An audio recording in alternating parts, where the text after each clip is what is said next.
everybody, welcome to the Web3 and AI Business Podcast brought to you by Tokenminds. My name is Rob and I have today as a guest Ugrid. Hi Ugrid, welcome.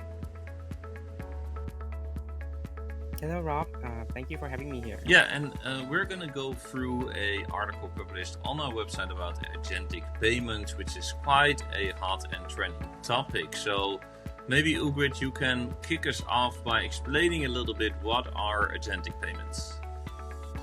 Of course, Rob. So the Agent Payment Protocol AP2 here, or Agentic Payments, if you will, is the idea introduced by Google. So it will enable AI agents to securely and autonomously conduct online transactions on behalf of humans. Of course, securely and traceable. Yes, I think that's the concept. And yeah, before we go into how they actually work from a technical perspective, let's go into a little bit what this basically means for users and businesses alike. Because I think many people are familiar with AI checkout systems in the brick and mortar industry, but for e-commerce and online purchasing, it's I think less familiar.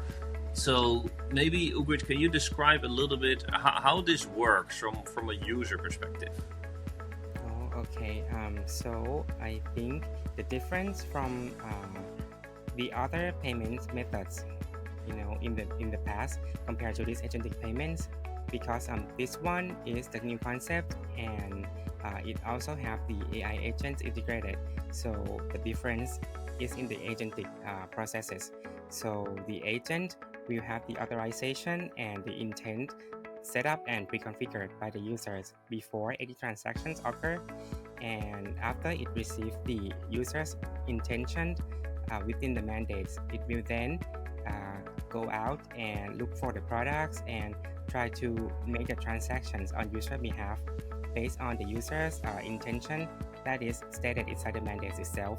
So after the agent receives the authorization and also the intent mandates, the agent will then go look for the products or services for the users, then try to propose that to the users and complete the transaction in order to purchase those products or services based on the pre-configured details or rules here, if we will put it that way. It's based on the instructions as well, right? So let's walk through that a little bit for our listeners and watchers. So first, obviously, there needs to be an authorization given to the particular AI agent.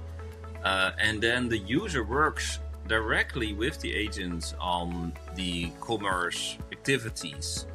So conventionally, everybody I think is familiar with going to a web shop and buying certain goods and maybe services. But in this case, the agent basically represents the buyer. So the agent has an authorization by the user on a payment method and maybe a payment budget. And it will basically go out and, go be a personal shopper in a way. So it will get instructions from the user based on voice or chat, and it will go out. Yes, sir, I would say, but the personal shopper here would be one of the possible implementation. Can you say that again, Ugrid? I think, in my personal opinion, though, the personal shopper is just one of the many possibilities that we can implement the AI agent into the agentic payments here. That's definitely interesting. Yeah, let's get into that in a sec. I think for the personal shopper one is quite an interesting one as well for businesses, because if you think about it, it's basically the next level of online commerce, in the sense that, as a business that sells products online, you usually don't have a direct interaction with your user. Whereas if you implement an agentic payment system, an agentic shopping system, that means that you can actually have a conversation one-on-one directly with the user, collect their information, collect their wish list, shopping list, whatever it may be, and then the agent will go out and do either recommendations or direct purchases, potentially even autonomously if that trust level is generated. So it's quite a interesting use case for businesses to basically level up their e-commerce capabilities and relationship with their users. But as you mentioned, Ugre, maybe you can mention a few other applications as well that are eligible here. Definitely, Rob.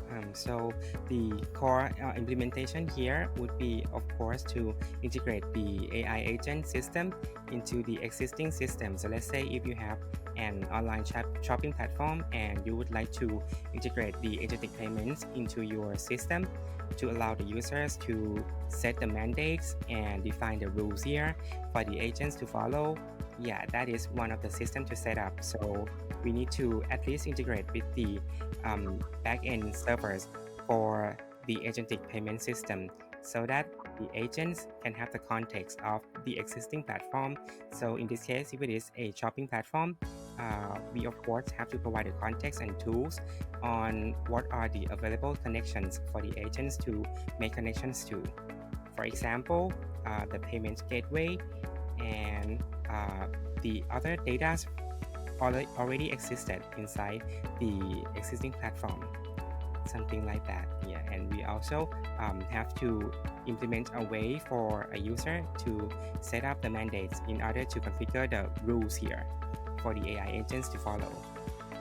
Yeah, that's a little bit from the technical. I think what your point is as well, that this technology has vast capabilities and a lot of innovations are possible in this with these capabilities. So this is part of what our article is about, in terms of what it can do for your business, what businesses are affected. If you are a crypto, finance, gaming or iGaming business, especially contact us. That's our specialty. And obviously implementing the accompanying Web3 part as well for borderless payments that can fit very well with an agentic payment system. So I would encourage everybody to deep dive in this topic. If you have any questions, do come back to us and contact us. And for now, thank you for watching and listening, and see you guys next time.